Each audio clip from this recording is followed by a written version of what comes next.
What's up, everybody? This is Carousel64 Junior Riker, back with more of Let's Play Pokemon Emerald. Here with me today, I have a very good friend of mine. His name is... Hey guys, it's Skywarrior8. Yep, and apparently the sound is very poor. So we're going to put this on mute, and Skywarrior8, mind just repeating that real quick. Hey guys, it's Skywarrior8.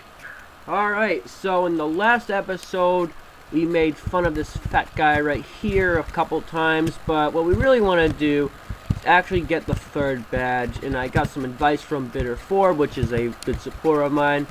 He said we're going to want to level up Shrapnel, which is our Aeron, to about where Ocean and Gex are. Alright, so let's get on over to the third gym, and the leader is Electric User Watson.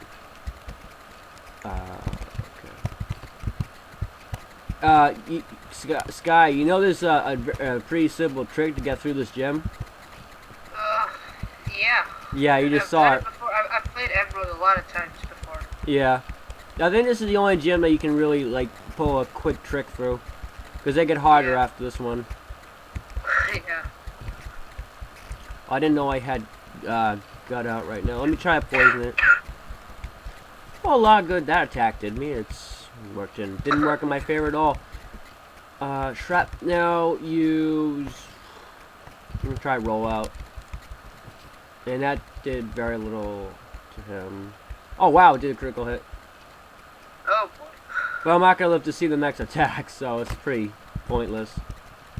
I hate like when they use self-destruct, and it will almost always get you too. He's gonna. I bet any money he's gonna use it right now. Watch. I know. Watch. I bet he's going to use it like right when he has HP or something like that. Yeah. That's what he usually does. Yep. Well, yeah. We both predicted that one. I'll let you attack me so first. You have one Pokemon left. Yeah. One left. Yeah, but it's gonna do any electric attack's gonna do 4 times the damage because I'm water and flying. Yeah. I'm gonna try Supersonic in case he uses Howl. Oh wow, again they're real quick. Oh, that figures. Thank you. Alex whited out. Oh, sounds. I'm surprised you didn't have to pay. I don't think I have anything to pay. Let me just check on that. Yeah, I got 480 Pokies, so he probably said, "Oh, you're fine. Just let me kick your butt some other time, free of charge." I know there's a bunch of trainers around at this point, but I think I faced all of them. I think so. I don't think I faced these two yet, but wait, what? Oh, I must have faced them in a previous episode. I know, like, you remember in like Black and White, the first double battle, you can't pass them until you actually catch a second Pokemon. Oh yeah. But in like the earlier ones, it's optional to even face them. Like, they won't have the little exclamation mark above them if you only have one, I noticed. Yeah, that was in old games. But Yeah. he probably changed that as the years went by. Right, they probably figured it out that people were taking advantage of that. Okay. At least you got this trainer to fight. Oh yeah, yeah. I don't really want to train Gut right now, but I don't want to switch out because I lose EXP points, so I'd rather have this one take the fall, you know? Yeah. But poisoning it will definitely help the next guy up. Yeah. So you're training Aeron, right? Yes. Okay. Yeah, because I don't have a ground type because I didn't choose Mudkip, so I don't really have an advantage to the early gyms. Yeah. I know in Soul Silver, like I was telling you earlier, I think, Chikorita in Soul Silver and Heart Gold has the hardest story mode because, well, for the first few gyms, because you don't have anything that's you can put a super effective on, like starter wise. Right. Because there's flying, then there's bug, so you're doomed on flying unless you catch something that's good against it. Pretty much screwed up with bug because it won't do much damage.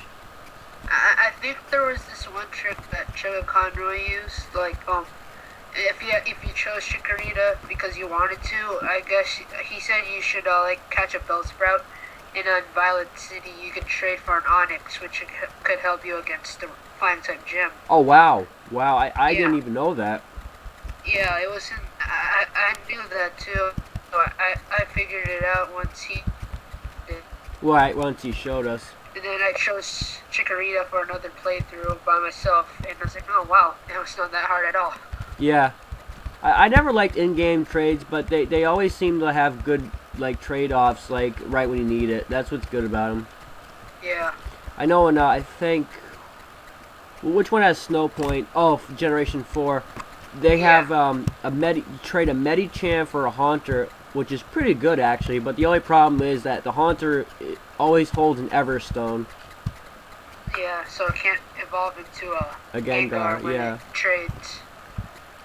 And then the girl will tell you, hey, you notice my thing, my Haunter didn't evolve. That's because it has an Everstone. Ha ha. Yeah, real funny. You just gypped me. Oh, actually, look. Only if you can trade back, then I can get the Minichim back. Right, but I also learned that you probably know this, but if the level that of the Pokemon you trade is exact to the Pokemon you get. I didn't know that for the longest time. Yeah, I kind of figured that out. Right. Well, I was never big with in-game trades for any generation, so I never really caught on. Same here. I mean, I started with in-game trades before, and it's like, oh wow, this is useless. So Yeah. I never did in-game trades at all. So Well, it's just that past I would say past Gen 2, maybe 3, the trade-offs weren't that helpful. yeah, I don't think any in-game trades were really that helpful. I guess some can be used in a good use, but Right. not all of them can be found in a good use until like way later in the game when you have all your Pokemon Yeah. leveled up. I mean, I'll base like I don't like catching a lot of Pokemon in the newer games or because you know I want to try. I always like having like a balanced team. Like say everybody's at level 30, Yeah, but it gets hard because you know if you're competing with a friend like I'm doing with Heart Gold, you know my friend's got like he's overpowering his Quilava. But I don't do that because from past experiences it doesn't work. Because if your Quilava goes, then you're pretty much screwed. I know. I've done that when I first started Emerald, because Emerald was the first game I ever beated. Yep. Surprisingly, since the I'm not gonna spoil it, but even though my starter had a advantage against the champion, I still wasn't that good because all of my other Pokemon were like at low levels. Yeah. And my Pokemon was the real strong one in the team. Every time my Pokemon faints, then I don't have any good Pokemon, so I just have to keep on restarting until I get lucky. Right. Which wasn't a very good strategy. Well, So- that's the thing with overpowering one. I mean, it's great if you like. I mean, if you got like the patience to raise the other ones, which I do, but I like I said with my balanced team. But I'll usually catch, like if there's like in Soul Silver, there's a daycare really early. So I'll catch I'll probably catch 6, maybe early, put 2 in the daycare, and that'll probably be it for a long time until I find like a Johto Pokemon I really like. Yeah. You notice I don't really have the patience for that, but I always have to like keep myself focused, so yeah, kind of have to start getting used to it. right. Yeah. But there was so many good features with the remake from Gold and Silver. When Black and White were announced, I was like, God, I hope they have that thing where you walk next to your Pokemon. I'm like, dang, they didn't do it. I think everybody can agree that that was one of their favorite features. Yeah. Okay. So, what's your opinions on having a Ruby and Sapphire remake? I know I'm excited for it. Are they really gonna do it though? Probably. I mean, it's kind of obvious considering the pattern has been going on Oh for a yeah. while, but it's probably not going to come out soon. Probably in the late future, but not near future. Not anytime soon. Yeah. Yeah. I'd love to see it because I know they're capable of making a lot of big changes and make them work. You know. Yeah. Do you think it should be able for the 3DS or the regular DS? They're probably very likely gonna do it for the 3DS because it's newer. It's more recent. Yeah, I think the Pokemon Gray will be for the DS since Black and White were for the DS as well. Right, right. They'd probably just keep it within the same system. But I think Gray might be the last one for the regular DS family because I know don't 3DS like you can't play a 3DS game on a DSi, can you? No, you can't. Oh, that sucks. Because of the screen difference, it won't just The graphics, default right? to a smaller screen on the DSi, so Yeah. it wouldn't work. And plus, the shape of the chip, Yep. it won't fit into a DSi, considering they have like a little knob at the end Oh, they that do? prevents it. Well, like kind of like a ball bearing thing. Yeah. Yeah. Yeah, I didn't know that because I know like when they switched from advanced cartridges to DS cartridges, a lot of people were like, oh, these are too small, I'm gonna lose them, but they got used to it real quick. Yeah. But I always like the colored cartridges with anything, even from the N64. But I know like when Ruby and Sapphire came out, everybody was talking about it. Oh, did you see Ruby? It's red. I'm like, yeah, it's awesome. Yeah, now it's just one simple color. Yeah. With a picture on it. Well, it probably costs money to make those colored cartridges too, and I don't think Nintendo's got all that money anymore. Yeah. Well, I mean they can't make it custom for each game anymore, which kind of sucks. Right. Well, I noticed that some games that are going to be pretty popular, kind of obvious to be popular, Yep. then they're going to make a custom color cartridge. But if it's not going to be that known, then they're probably going to keep it at a regular color that no one's probably going to really recognize until they buy a lot of games. Yeah. Because I got like this Nickelodeon game on the Game Boy Advance, Yep. and it was gray. It wasn't like different color, so Well, some of that's what I them noticed. some of them will have like a slightly different color, like discoloration, but nothing like too major, right? Yeah, not too major. Right. So. Sometimes it's kind of clear. Yeah. On the, yeah. Well, Nintendo also doesn't make like special colored systems anymore, too. Yeah. Oh, well, they made the teal blue Wii, but it's nothing compared to what they used to do. Like they used to go all out with a bunch of those things. Yeah. I remember like the Game Boy Color, they had like an atomic purple, which was just see-through. It was really cool. I never owned it, but it was it always fascinated me how they could do that. Yeah. Alright, we're gonna try beating him one last time. I don't think we're quite ready to take him on just yet. I think we got...